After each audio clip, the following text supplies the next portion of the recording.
Bonjour à tous, j'espère que vous allez bien.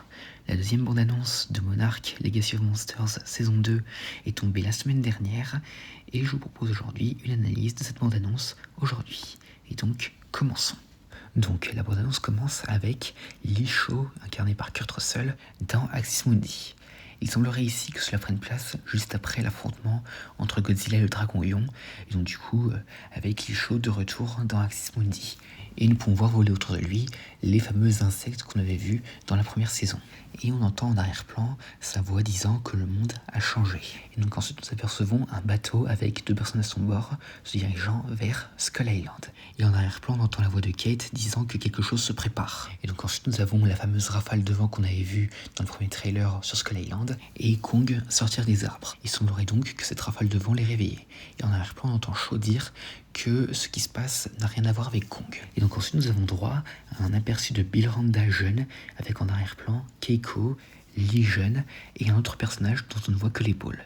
Donc du coup, par cette scène, on peut en déduire que nous allons de nouveau avoir droit à des épisodes flashback se passant dans les années 50. Et donc du coup, notre trio, enfin plutôt notre quatuor, regarde ici une peinture rupestre représentant des hommes en train de faire face à une créature venant de la mer. Et donc du coup, on a un petit aperçu de ce à quoi ressemble cette fameuse créature, qui est donc la fameuse créature à tentacules qu'on a vue dans le premier trailer, et qui est une apparence un peu similaire au Kraken de la série Skull Island, même si bien sûr les deux sont complètement différents. Et en plus de ça, le Kraken de la série Skull Island est mort. Et ensuite nous avons un plan avec Kate disant que ce qui se passe n'a aussi rien à voir avec Godzilla.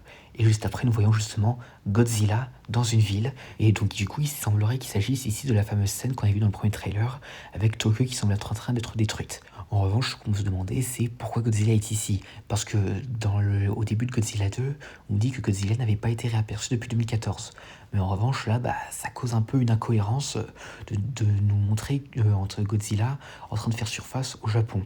Donc du coup, il risque d'y avoir une petite incohérence. Mais bon.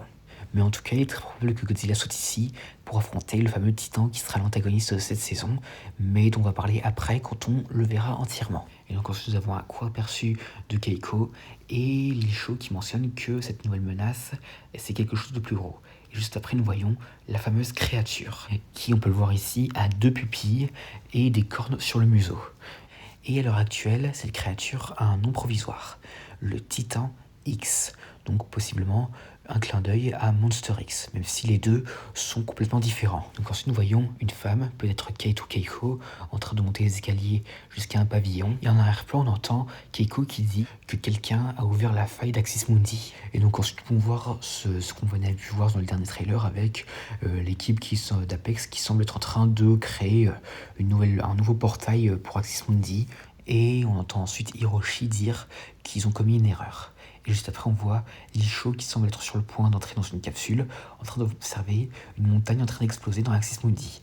Il semblerait ici que ce soit le réveil du Titan X, qui viendrait donc d'être réveillé.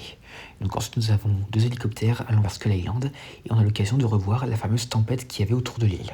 Et donc ensuite, nous voyons Kate, Kentaro et Mei dans un hélicoptère, mais difficile de savoir si cela a quelque chose à voir avec le plan d'avant, ou si c'est le moment où nos héros vont quitter Skull Island. Et donc ensuite, nous voyons Lee jeune avec Keiko, avec ce qui semble être des tribus autochtones, possiblement d'une nouvelle île, qui se font attaquer par les fameuses créatures qu'on avait vues sur la plage dans le premier trailer.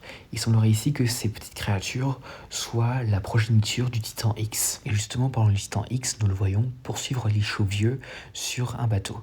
Donc c'est la scène qu'on avait pu voir dans le premier teaser. Et d'ailleurs, cette scène est très similaire à la scène de la course-poursuite dans Godzilla Minus One, dans l'océan. Et après, nous avons un plan des héros en train d'échapper à l'attaque de Kong qui est en train de détruire la base d'Apex. Et après, nous voyons Lee âgé parler à quelqu'un, disant ce qu'ils font maintenant.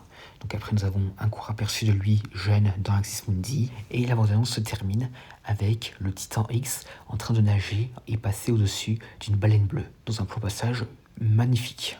Et donc du coup, la bande-annonce se termine. Et donc on peut le voir, cette bande-annonce met beaucoup l'accès sur le Titan X, donc le nouvel antagoniste de cette série, et qui, espérons-le, sera aussi bien traité que le Dragon Lion. Et au passage, il semblerait que ce Titan X va à la fois affronter Godzilla et Kong. En revanche, ne vous attendez pas à voir Godzilla et Kong se croiser dans cette saison, parce qu'on est toujours avant 2024, et les deux se rencontrent à cette date-là. Et donc à part ça, voilà, c'était mon analyse de cette deuxième bande-annonce. J'espère que cette vidéo vous aura plu, laissez-moi dire ça dans les commentaires, et à la prochaine.